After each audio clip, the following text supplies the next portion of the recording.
Vous écoutez un message enregistré à l'église CVV Paris. Pour plus d'informations, visitez notre site internet cvvparis.fr.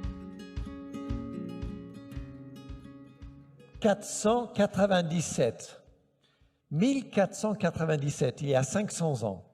Est-ce que vous pouvez imaginer Paris en 1497? Je ne sais pas si vous pouvez juste imaginer Paris en 1497. Voilà une carte que j'ai eu beaucoup de mal à trouver, mais enfin j'ai quand même réussi à trouver une carte de Paris de 1497. Alors bon, évidemment, aujourd'hui, on ne dessine pas les cartes comme ça.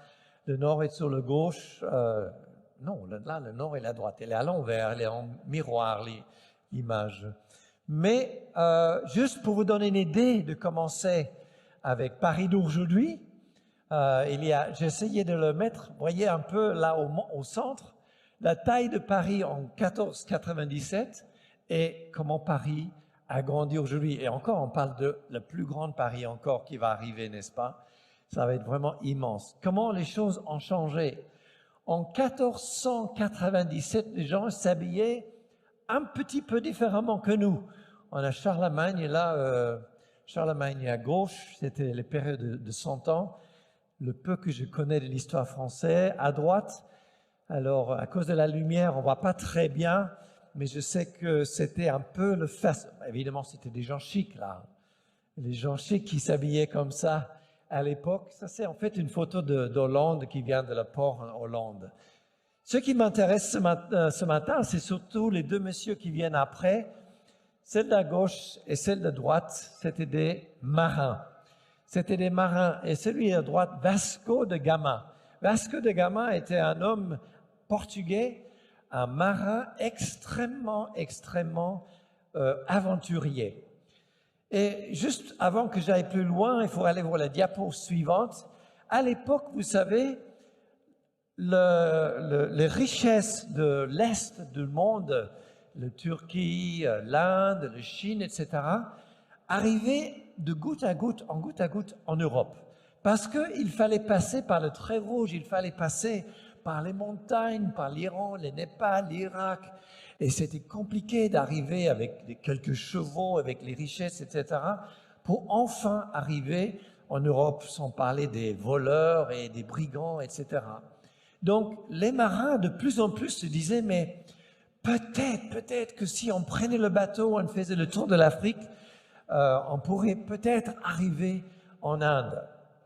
Et il y a plusieurs gens qui ont essayé. Il faut juste reculer, Anouk, si tu veux bien, à la diapo d'avant, parce que tout en bas de l'Afrique, les bateaux n'arrivaient pas de passer. Il y avait des vents contraires, il y avait les grands mers, et les bateaux coulaient à cet endroit, à tel point que les marins appelaient ce point le Cap Mort, le Cap Mort de l'Afrique. Et il y avait beaucoup de morts à cause des bateaux qui coulaient là-bas. Et d'ailleurs, encore aujourd'hui, dans le tour du monde, c'est un point très dangereux pour les bateaux de passer. Il faut connaître les saisons, etc. Mais Vasco de Gama a étudié les cartes, étudié les vents, etc. Et il s'est donné un parier au roi. Et le roi, un jour, lui envoyait. Et Vasco a réussi à passer par ce cap. Et même si c'était plusieurs mois après, il est revenu, évidemment, en héros. Et là, vous pouvez aller les diapos après. Il est revenu en héros, bon, on ne le voit pas très bien, mais pour rencontrer le roi au Portugal, à Lisbonne, avec beaucoup de richesses. Probablement, il y avait pas mal de morts, etc. Ce n'était pas un passage facile pour lui, mais il a ouvert le chemin. Et aujourd'hui, à cause du nombre de bateaux qui peuvent faire ce trajet-là, ça s'appelle le Cap de l'Espérance. Il a changé le nom carrément de la géographie. Un homme a ouvert le chemin pour que beaucoup d'hommes pouvaient passer. Un homme a ouvert le chemin pour que les richesses du monde arrivent en Europe. Alors aujourd'hui, on va parler de la résurrection de Jésus.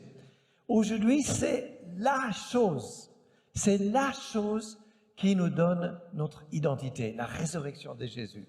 C'est la chose qui est différente par rapport à tous les autres foi ou religions qu'on a autour de nous.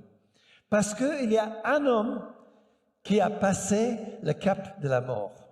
Un homme a ouvert le chemin pour donner l'espérance à toute l'humanité. Un homme a ouvert le chemin pour que les richesses de le royaume de Dieu, les richesses de la relation avec Dieu, peuvent enfin être disponibles pour toute l'humanité. Et cet homme-là, c'était Jésus.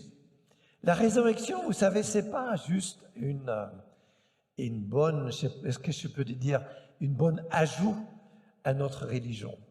Parce que la religion, en soi, c'est des actes qu'on doit faire pour plaire à Dieu. Je dois faire des choses pour que Dieu m'apprécie ou que je peux rentrer, entre guillemets, près de lui. Ça, c'est la religion, c'est vrai. Mais nous n'avons pas de religion parce que c'est Dieu qui a fait quelque chose pour que nous pouvons entrer en relation avec lui. N'est-ce pas, Arnaud? C'est Dieu a fait quelque chose chez lui. Dieu a fait quelque chose au départ pour que Arnaud découvre qui est Dieu. Ça, c'est la foi chrétienne. C'est ça que nous vivons. Et je sais que vous le savez, mais j'aime bien la rappeler parce que quand Arnaud s'est fait baptiser, s'est fait enseveli dans l'eau, c'est un peu comme l'image de Jésus qui est mort et il retrouve la vie quand il ressort de l'eau. Il retrouve la résurrection. Et Paul nous en parle dans un de ses épîtres, de Romains. Je vais vous le lire, le chapitre 6. Je l'ai mis sur l'écran. C'est écrit, nous tous qui avons été baptisés en Jésus-Christ, c'est en sa mort que nous avons été baptisés. Par le baptême en sa mort, nous avons donc été ensevelis avec lui, afin que comme Christ est ressuscité par la gloire du Père, de même aussi nous menions une vie nouvelle. La résurrection est inséparable de notre temps. Et comme tu disais, Ludo, la résurrection, c'est pour aujourd'hui. Et aujourd'hui, c'est pas demain, c'est aujourd'hui. Aujourd'hui, c'est pas hier, c'est aujourd'hui. Aujourd'hui, c'est toujours maintenant. La résurrection, c'est pour le présent, c'est pour le maintenant. Et on ne peut pas le changer. Et il y a énormément de personnes qui ont vu Jésus après sa résurrection. Et je ne peux pas les nommer tous, mais j'en ai pris 2 exemples. J'ai pris 2 exemples parce que ça va bien avec mon histoire. Le premier, c'est dans les évangiles de Jean. C'est 2 histoires, c'est 2 femmes qui viennent au tombeau le matin, le 3e jour, le dimanche, et ils voient le pierre rouler, il y a 2 anges devant. Et ils sont surpris. Mais ils disent, mais où est le corps de Jésus? Et tout en coup, ils voient le jardinier, ils ne le reconnaissent pas. Ils ne savent pas qui c'est. En réalité, c'est Jésus. Et Jésus leur dit, mais c'est moi, le maître.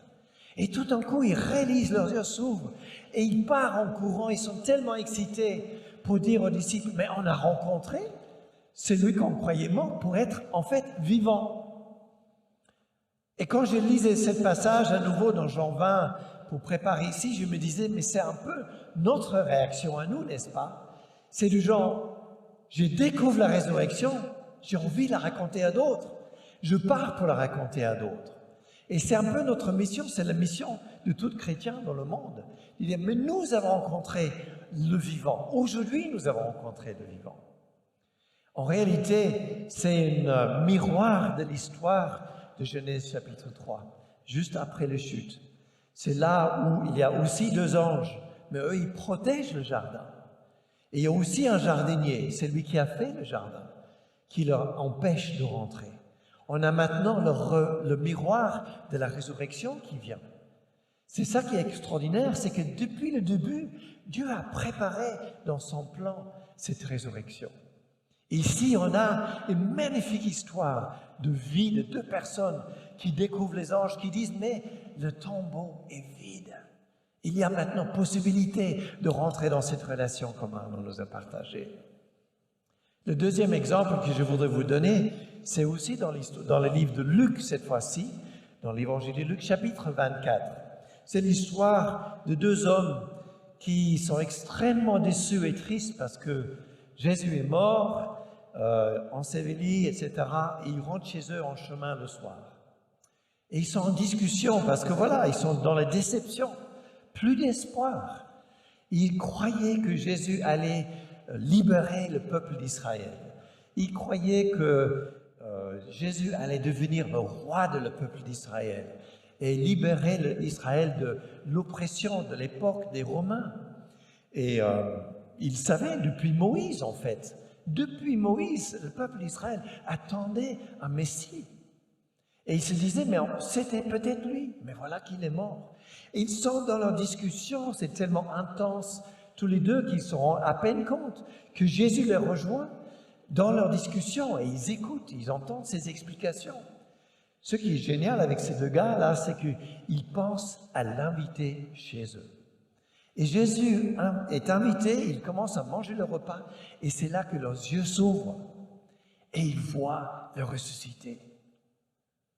Et là aussi, si vous connaissez Dieu depuis un certain temps, là aussi, il y a un magnifique parallèle de Genèse, chapitre 3, ou 1 et 2, où cette fois-ci, là aussi, il y a un repas. Et on connaît l'histoire d'Adam et Ève qui ont mangé, et leurs yeux s'ouvrent aussi.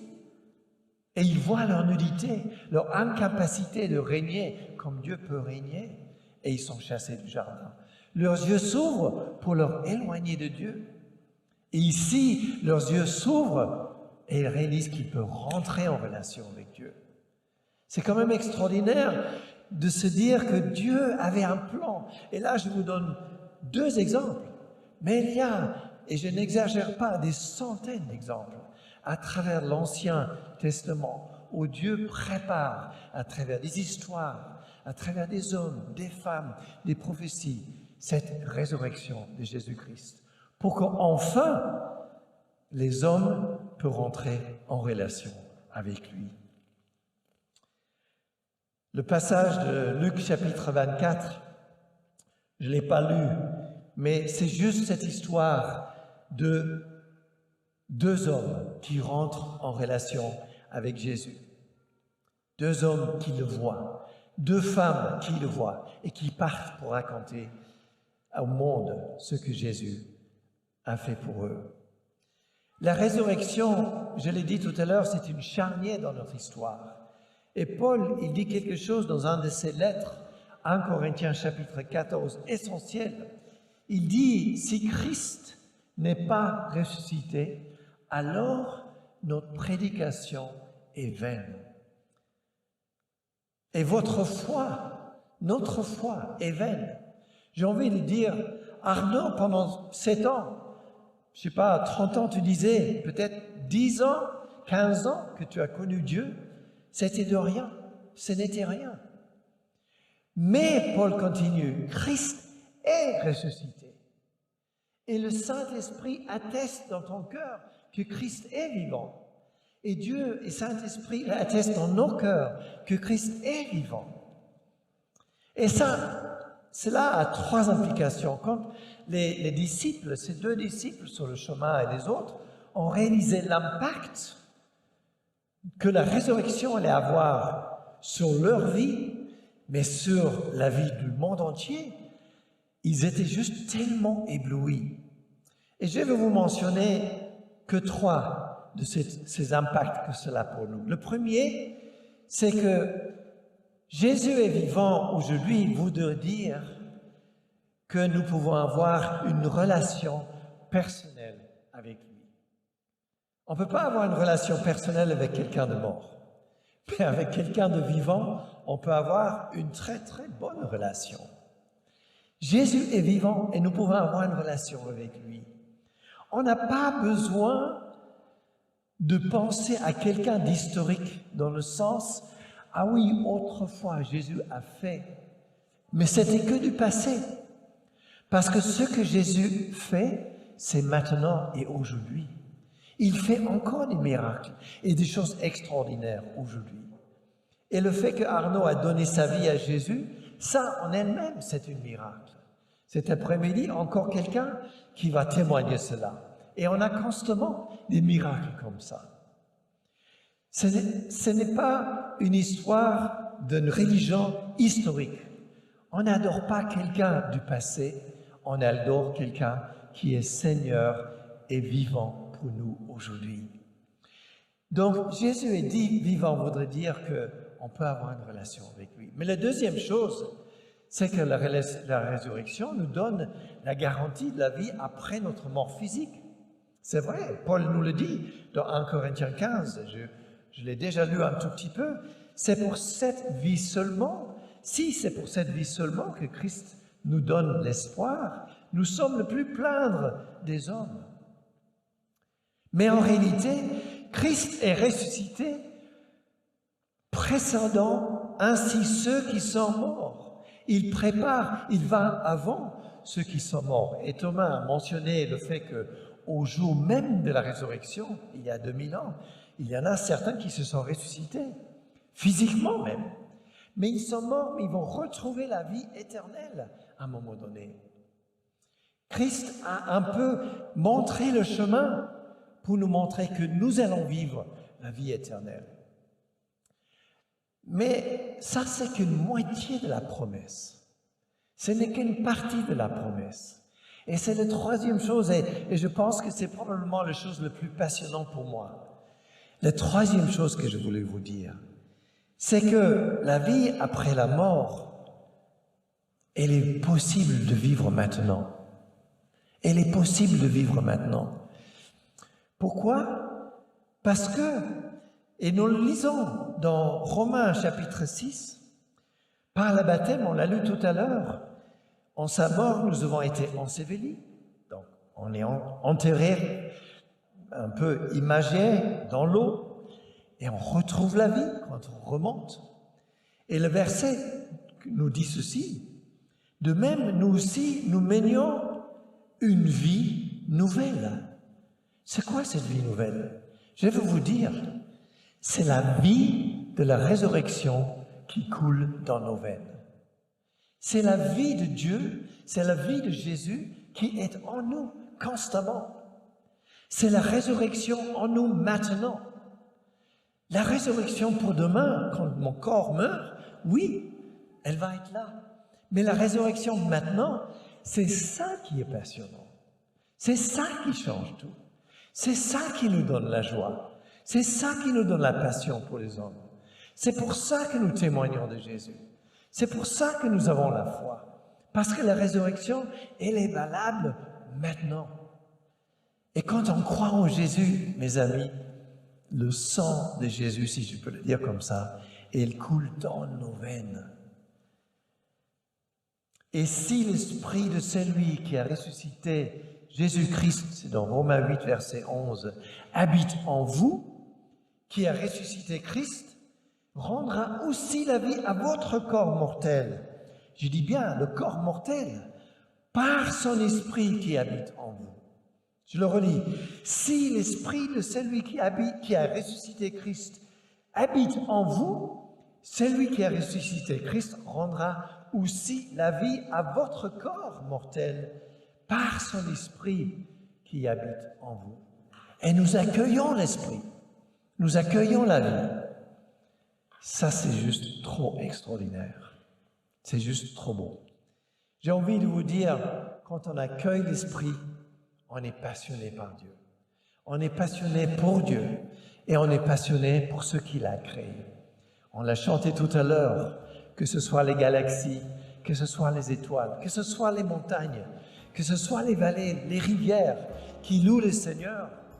Nous, sa création, plus que juste être présent, nous le louons parce que son esprit est en nous. Vous venez d'écouter un message enregistré à CVV Paris. Pour plus d'informations, visitez notre site internet cvvparis.fr.